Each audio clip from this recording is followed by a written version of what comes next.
Há histórias que sobreviveram ao tempo não por serem belas, mas porque carregam um desconforto profundo sobre quem somos.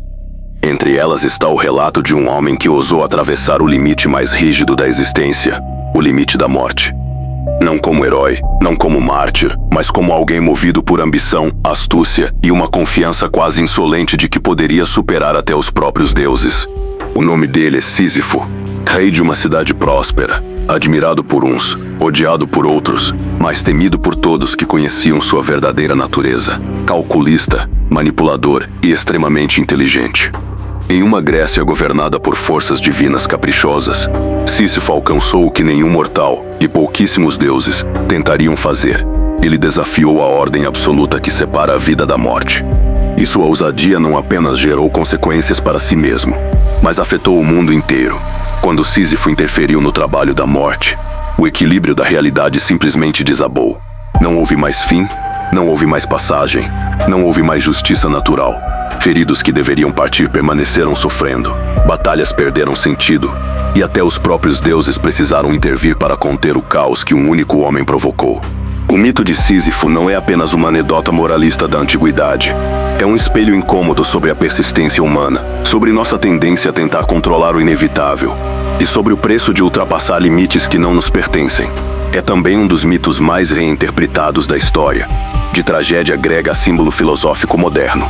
Antes de chegarmos ao castigo eterno que tornou Sísifo um ícone, precisamos entender quem ele era, quais escolhas o levaram a confrontar a própria morte, e por que sua história continua tão relevante quanto era há milênios.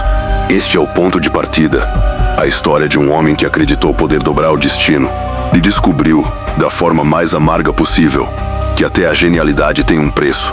Antes de desafiar a morte e desestabilizar o próprio eixo da existência, Sísifo já era uma figura marcada pela fama, não uma fama honrada, mas construída sobre a astúcia, a manipulação e uma inteligência que frequentemente cruzava a linha entre genialidade e perversidade. Ele governava Éfira, a futura Corinto, uma cidade próspera e estratégica, e sua posição não era mero acaso. Sísifo sabia como mover peças, como ler intenções e como explorar fraquezas alheias com precisão quase cirúrgica. Nas tradições antigas, ele é descrito como filho de Éolo, mas sua linhagem, embora nobre, não explica o que realmente o tornava temido. O que realmente moldou sua reputação foi seu comportamento. Sísifo tratava cada acordo, cada visitante, cada segredo e cada oportunidade como parte de um tabuleiro invisível. Ele era mestre em violar a senia, o código de hospitalidade que sustentava as relações entre cidades e reis. Em vez de acolher viajantes, ele os enganava, os explorava ou até os eliminava quando isso lhe servia. Sua habilidade em manipular informação também o colocou em rota de colisão com forças muito superiores às humanas. Em uma das histórias mais difundidas, Sísifo delata um segredo íntimo do deus Zeus, traindo um assunto que deveria permanecer oculto entre os deuses. Esse ato, por si só, já seria suficiente para condenar qualquer mortal, e Sísifo sabia disso. Ainda assim, escolheu agir porque seu cálculo sempre indicava que vantagem imediata valia mais do que qualquer risco futuro. A partir desse ponto, fica evidente que Sísifo não é um herói trágico, nem um injustiçado. Ele é a personificação do mortal que acredita poder se elevar acima das leis divinas e sociais. Em vez de temer os deuses, ele os testava. Em vez de respeitar limites, ele os tratava como desafios intelectuais. Sua mente era mais afiada que qualquer espada, e ele a usava como arma principal. Quando mais tarde confronta a personificação da morte, Thanatos, aqui representado como figura enviada pelos deuses, isso não acontece de repente. É o ápice natural de uma trajetória de ousadia crescente. Sísifo não tropeçou no impossível, ele correu em direção a ele. Cada engano, cada traição, cada cálculo frio o aproximou de uma fronteira que nenhum mortal deveria tocar. E ao tocar essa fronteira, abriu caminho para seu mito, mas também para sua ruína. A trajetória de Sísifo é marcada por um padrão que se repete sem descanso. Sempre que surgia uma oportunidade de lucrar, manipular ou exercer poder, ele ultrapassava qualquer limite moral ou divino. Seu reinado em Éfira não era apenas político, era estratégico. Ele via pessoas como peças e regras como sugestões. E quanto mais abusava dessa liberdade, mais atraía a atenção e a ira dos deuses. Sísifo violava, sistematicamente, um dos pilares mais sagrados da civilização grega antiga, o dever de hospitalidade. Viajantes que buscavam abrigo eram enganados, extorquidos ou mortos. Não por necessidade, mas porque isso o beneficiava. Ele não apenas se enriquecia com esses crimes, tornava-se cada vez mais ousado ao perceber que nenhum castigo imediato o alcançava. Essa sensação de impunidade moldou seu caráter, um governante que acreditava estar acima das consequências. Outro elemento que amplificou sua reputação foi sua habilidade incomum de manipular segredos. Sísifo não era apenas um mentiroso habilidoso, era um negociante de informações. Ele sabia que em um mundo governado por deuses voláteis, saber demais e revelar no momento exato poderia garantir vantagens poderosas. Em uma das histórias mais conhecidas, ele denuncia um caso amoroso proibido envolvendo o Senhor dos Deuses. Um segredo que deveria permanecer enclausurado entre divindades. A motivação: ganhar um favor político. O risco: desafiar diretamente uma força capaz de destruir cidades inteiras com um único gesto. Foi ali que sua natureza se revelou por completo. Sísifo não se importava com fronteiras, nem humanas, nem divinas. Cada ação sua era uma tentativa de mostrar que a astúcia de um mortal podia superar a ordem cósmica. Essa vida de transgressões foi acumulando tensão como uma corda esticada além do suportável. Deuses podem ser pacientes, mas não eternamente. E quando a morte finalmente foi enviada para buscar Sísifo, o gesto não foi um castigo isolado. Foi a consequência direta de anos de manipulação, fraude, abuso e arrogância. O encontro entre Sísifo e a entidade responsável por levar as almas seria, teoricamente, o fim natural de sua história. Mas a verdade é que essa foi apenas a abertura para seu ato mais ousado e mais desastroso. Quando os deuses enfim decidiram que Sísifo ultrapassara todos os limites toleráveis, enviaram a própria morte, Thanatos, para pôr fim à sua vida. Para qualquer mortal, esse seria o capítulo final. Para Sísifo, foi apenas o início de um plano meticulosamente construído. Thanatos, na mitologia, não é uma figura tempestuosa, mas inevitável. Ele não discute, não negocia, não se enfurece. Apenas cumpre sua função com precisão absoluta. No entanto, Sísifo compreendia algo que poucos percebiam. Inevitabilidade não significa invulnerabilidade. Se a morte é uma força, então é possível neutralizá-la, desde que se tenha inteligência, coragem e uma disposição quase insana para arriscar tudo. Quando Thanatos chegou ao palácio, Sísifo não reagiu com medo. Pelo contrário, acolheu a presença da morte com aparente serenidade, comportamento que por si só já desmontava a expectativa da entidade. Esse controle emocional foi a primeira peça do golpe. A segunda foi sua capacidade de manipulação. Sísifo elogiou as correntes brilhantes que Thanatos carregava para prendê-lo, fingindo fascinação por um detalhe que normalmente causaria terror. Num diálogo cuidadosamente conduzido, e aqui reside seu verdadeiro talento, ele convenceu a morte a demonstrar como aquelas correntes funcionavam. Thanatos, acostumado à submissão dos mortais, não viu razão para desconfiar. Foi nesse instante que Sísifo reverteu a situação. As correntes não se fecharam ao redor do mortal, mas ao redor da própria morte. Thanatos estava preso. A morte estava acorrentada. O impacto dessa ação foi imediato e devastador. No mundo dos vivos, ninguém mais conseguia morrer. Feridos que deveriam partir permaneciam agonizando. Velhos incapazes de suportar a própria condição continuavam respirando. Guerreiros massacrados em batalha não sucumbiam aos seus ferimentos. Até os sacrifícios rituais, essenciais para manter relações com os deuses, tornaram-se impossíveis. A ordem natural simplesmente travou. E foi essa paralisia universal que fez a notícia chegar ao Olimpo. Ares, deus da guerra, foi o primeiro a sentir o absurdo da situação. O campo de batalha havia se tornado uma caricatura. Soldados mutilados, mas ainda conscientes. Golpes fatais que não encerravam vida alguma. Nada mais tinha propósito. A morte, força que deveria operar silenciosamente, tinha desaparecido.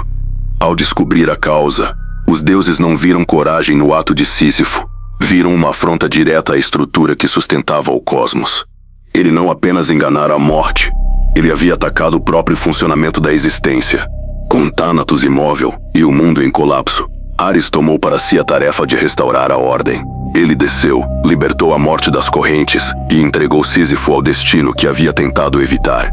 Mas mesmo isso não encerrou sua história, porque Sísifo ainda tinha mais uma trapaça preparada, uma que atrasaria sua condenação e revelaria, mais uma vez, a extensão da sua ousadia. Quando a notícia se espalhou pelos salões celestes de que Sísifo havia, mais uma vez, escapado da morte, O Olimpo estremeceu, não por medo, mas por indignação.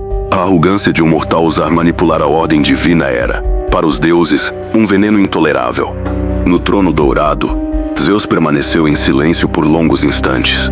Seus dedos tamborilavam no braço da cadeira, não pelo hábito, mas pela fúria contida. O rei dos deuses não se irritava com facilidade, mas quando irritava, o mundo sentia.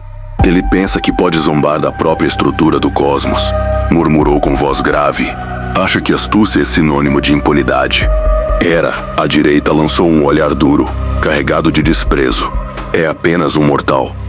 Esquece o lugar que lhe cabe. Ares gargalhou com impaciência. Permita-me, pai. Dou um fim nisso em segundos. Mas Zeus ergueu a mão, cortando o ar. Não, isso é pouco. Ele precisa de algo mais profundo. Uma lição que não se apague, nem mesmo com séculos. Enquanto isso, Hermes, o mensageiro, observava tudo com desconforto.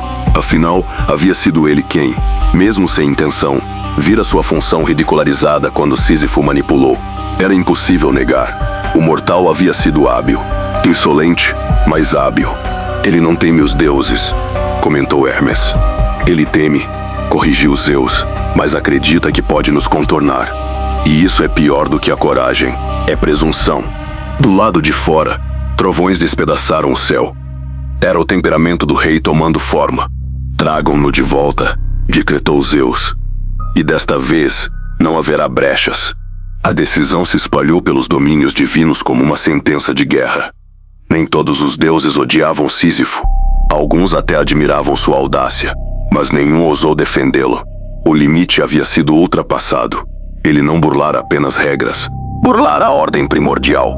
E assim, enquanto os céus rugiam, o destino de Sísifo começou a se moldar. Não por acaso, não por ira cega, mas por consenso divino. Era preciso um castigo que não punisse apenas suas ações, mas sua essência. Um castigo eterno, proporcional à ousadia de ter rido dos deuses. Quando Thanatos enfim conseguiu levar Sísifo para o submundo, parecia que a farsa finalmente chegara ao fim. Mas o rei de Corinto não era o tipo de homem que se entregava ao destino, nem vivo nem morto. Antes de partir, ele já havia preparado o próximo ato da sua engenharia de enganos. Sísifo chamou sua esposa e ordenou, com frieza calculada, que não realizasse nenhum dos rituais funerários. Nada de sepultamento, nada de oferendas, nada de honras. Um morto sem ritos era uma afronta aos deuses e um risco para a alma, mas era exatamente isso que ele queria. Não era desespero, era estratégia. Quando sua alma chegou ao reino dos mortos, ele se apresentou diante da rainha que governava aquele domínio com uma racionalidade mais fria do que qualquer chama do submundo. Sísifo não chorou, não implorou. Ele interpretou. Com postura abatida e voz calculadamente trêmula, ele reclamou do desrespeito cometido por sua esposa. Um morto sem funeral vagava sem repouso. Isso era lei antiga. Ele argumentou que não podia permanecer ali, não da forma como estava. Precisava retornar ao mundo dos vivos apenas por um instante, apenas o suficiente para corrigir a falta. Prometeu voltar. É claro que prometeu. A deusa observou o mortal com aquele olhar que via através de mentiras. Mas Sísifo era mais do que um mentiroso. Era um estrategista, e o teatro que montou tinha precisão. A indignação, o sofrimento, o discurso sobre honra violada. Tudo fazia sentido dentro do código que regia a relação entre vivos, mortos e rituais. Contra toda expectativa, a rainha consentiu. E assim, Sísifo foi autorizado a voltar. Não ressuscitou, simplesmente retornou, como quem saiu por uma porta que deveria permanecer eternamente fechada. E ao sentir novamente o calor da superfície, o brilho do sol e o vento no rosto, ele decidiu que não retornaria coisa alguma. Deixou o submundo para trás, como se fosse um compromisso sem importância. Retomou sua vida, seus prazeres, seus negócios, reinou, viveu e envelheceu como se nada tivesse acontecido. Não havia culpa, não havia pressa, não havia medo. Ele acreditava, sinceramente, que sua inteligência o colocava acima da própria morte, que nenhum deus seria capaz de contê-lo. Essa segunda fuga não foi apenas uma trapaça, foi um desafio direto à ordem divina, o tipo de afronta que ecoa pelos céus como insulto. E quando os deuses perceberam o que ele havia feito, compreenderam que não lidavam com um mortal comum. Tinham diante de si o único homem que ousara driblar a morte 2 vezes. E agora, a paciência divina havia se esgotado. Quando Sísifo morreu definitivamente, sem truques, sem margens para negociação, ele foi levado ao submundo sob vigilância rígida. Era o fim da discussão. Os deuses tinham chegado ao limite. Ele havia enganado a morte 2 vezes e desequilibrado a ordem natural. Agora, a resposta seria proporcional. O castigo imposto não foi escolhido ao acaso. Zeus queria uma punição que não apenas encerrasse as trapaças de Sísifo, mas que servisse como um aviso a qualquer mortal que imaginasse seguir o mesmo caminho. Nada de torturas espetaculares, nada de violência gratuita. A ideia era algo muito mais eficiente: desgaste psicológico permanente. Sísifo recebeu a tarefa de empurrar uma pedra imensa montanha acima. Não havia mistério. Ele deveria subir, usando força física e resistência. Mas a parte essencial do castigo estava no detalhe final. Quando a pedra chegasse perto do topo, ela sempre rolaria de volta ao ponto inicial. Não por acidente, não porque Sísifo falhava, mas porque era assim que a punição havia sido projetada. A rotina se repetia sem variação. Empurrar, quase alcançar o objetivo, perder tudo, recomeçar. Não importava quanta força aplicasse ou quantas vezes tentasse. O resultado era sempre o mesmo. O que tornava o castigo eficaz não era a força exigida, mas o fato de que era um trabalho sem conclusão possível, um ciclo permanente, um esforço sem recompensa, um objetivo que nunca pode ser atingido. Os deuses sabiam exatamente o que faziam. Sísifo era um homem que venceu desafios pela inteligência, pela astúcia, pela capacidade de encontrar brechas. Então sua punição foi colocá-lo numa situação onde nenhuma dessas habilidades servia. Não havia solução, truque ou saída alternativa, só repetição. A eternidade, para Sísifo, tornou-se isso: levantar a pedra, empurrar, quase vencer, perder, recomeçar indefinidamente. Não havia público observando, não havia glória, não havia drama. Apenas a consequência final e definitiva de ter desafiado forças que não toleram ser enganadas. Esse foi o preço por burlar a morte. A punição de Sísifo não foi um caso isolado na mitologia. Os deuses gregos tinham um padrão claro. Quando o mortal ultrapassava limites considerados inaceitáveis, a resposta era dura, contínua e sempre proporcional ao tipo de afronta cometida. E ao comparar Sísifo com outros condenados, fica evidente porque sua sentença se destaca. Um dos exemplos mais conhecidos é o de Prometeu. Ele desafiou Zeus ao roubar o fogo dos deuses e entregá-lo à humanidade. Por isso, foi acorrentado a uma rocha, onde uma águia devorava seu fígado diariamente, um órgão que se regenerava para reiniciar o tormento no dia seguinte. A punição era física, direta e brutal, mas tinha uma lógica. Prometeu sofria no corpo aquilo que causara aos deuses em termos de desobediência. Outro condenado é Tântalo. Ele serviu carne humana aos deuses num banquete, uma violação extrema das regras sagradas de hospitalidade e respeito. Como castigo, foi colocado em um lago raso, com frutas ao alcance das mãos.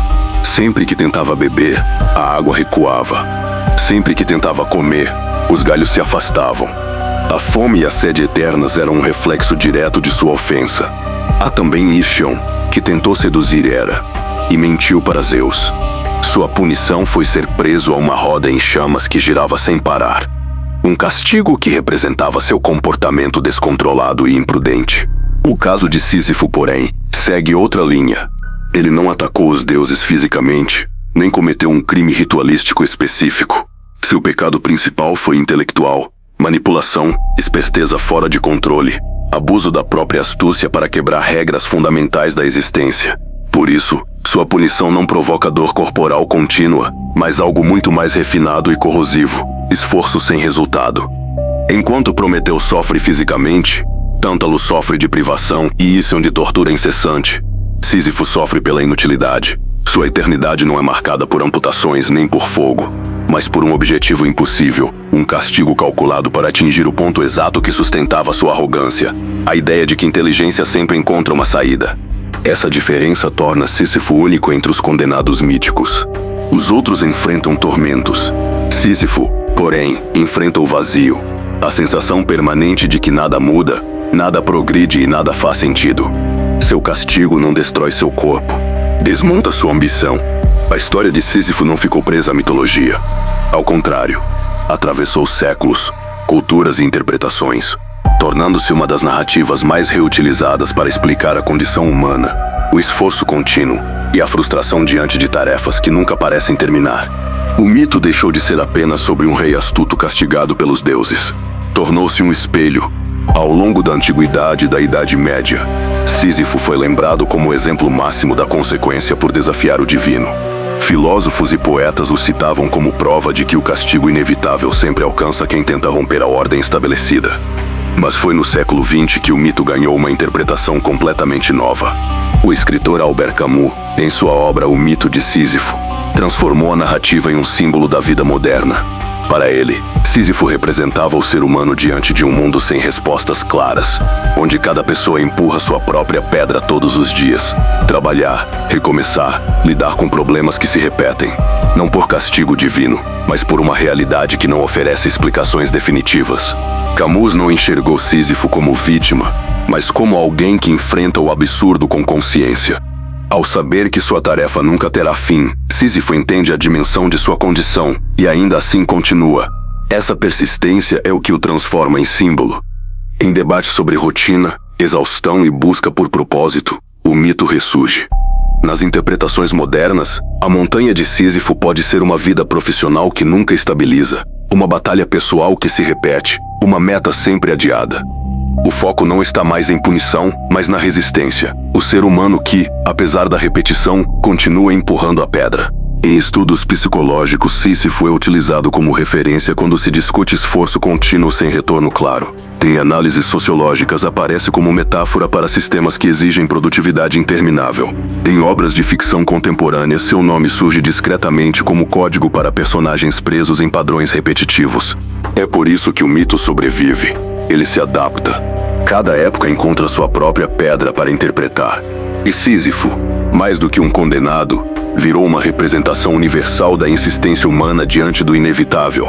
A trajetória de Sísifo atravessa a mitologia, a filosofia e a cultura moderna porque vai além de um simples castigo imposto pelos deuses. Ela retrata um padrão humano, a tentativa de controlar o próprio destino, de encontrar brechas nas regras, de ultrapassar limites que parecem inalteráveis. Sísifo não foi punido pela força, mas pela própria convicção de que era capaz de enganar a morte, algo que no mundo dos deuses era considerado inaceitável. Seu castigo resume essa tensão. A pedra que sempre retorna não é apenas um objeto físico, é a representação de um conflito constante entre ambição e consequência.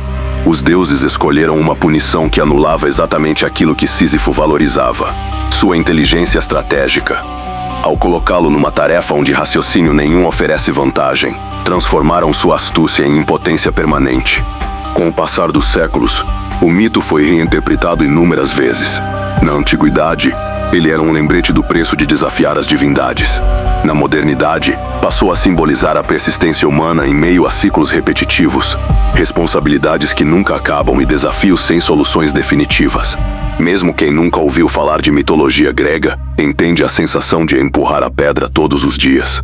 Sísifo permanece relevante porque sua história é flexível. Ela funciona tanto como advertência quanto como reflexão, tanto como mito moral quanto como metáfora existencial.